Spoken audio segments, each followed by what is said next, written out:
Welcome to this resource on slips, trips and falls, which should only take about 5 minutes to watch this video. The purpose of this particular resource is to bring to your attention the nature and the consequences of slips, trips and falls and how they can be avoided in the workplace. It's only intended to be an introduction. If you need more information, contact the North Coast TAFE Work Health and Safety team. Slips, trips and falls result in thousands of injuries every year. The most common ones are muscle and bone injuries, cuts, bruises, fractures, dislocations. However, more serious injuries can also occur. They're the second most common reason for reported workplace injuries, and yet slips, trips and falls are very easily avoided. In 2010-11, 1 in 5 serious workplace injuries were due to either a slip, trip or a fall. Slips occur when a person's foot loses traction with the ground surface, and it's usually because they're wearing inappropriate footwear or walking on a slippery floor surface, such as something that's highly polished, wet or greasy. Trips occur when someone unexpectedly catches their foot on an object or a surface, and in most cases people trip on low obstacles that are not easily noticed. Things like uneven edges in flooring, loose mats, open drawers, untidy tools or cables from electrical equipment. Falls can result from a slip or a trip, but many also occur during falls from low heights such as step ladders, stairs and curbs, or even falling into a hole or ditch or a body of water.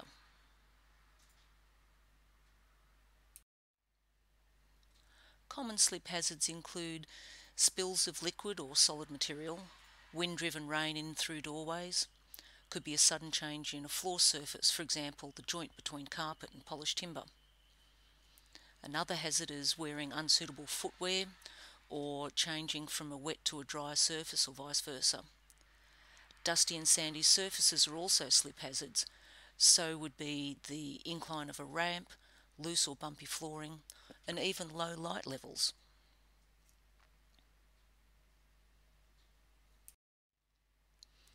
Common trip hazards include ridges in floors or carpets, worn floor coverings, broken tiles, potholes, cracks in floors, floor sockets and phone jacks, cables from power extension units, changes in floor level, thresholds and door stops, loads that obstruct vision or obstacle in high traffic areas. Good housekeeping is one of the primary ways to help prevent slips and trips. Have enough rubbish or recycling bins and check that they don't leak any fluids. Clean up the workplace and remove rubbish or obstructions on a regular basis. Make sure there are enough power sockets and computer outlets so that you can either have no or very few cords on the floor. Hang power cords over work areas rather than having them draped on the floor, and display visual cues such as warning strips and signs to alert pedestrians about changed or uneven surfaces. Any slip, trip or fall is considered an incident and must be reported regardless of whether it results in an injury.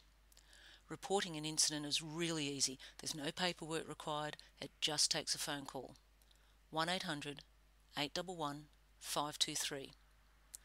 All you need to do is ring this number and give details of the incident to the operator who responds.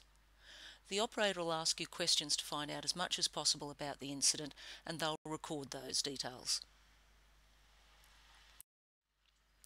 So in summary, slips, trips and falls cause about 1 in 5 reported workplace injuries, and good housekeeping can eliminate most slip, trip and fall hazards.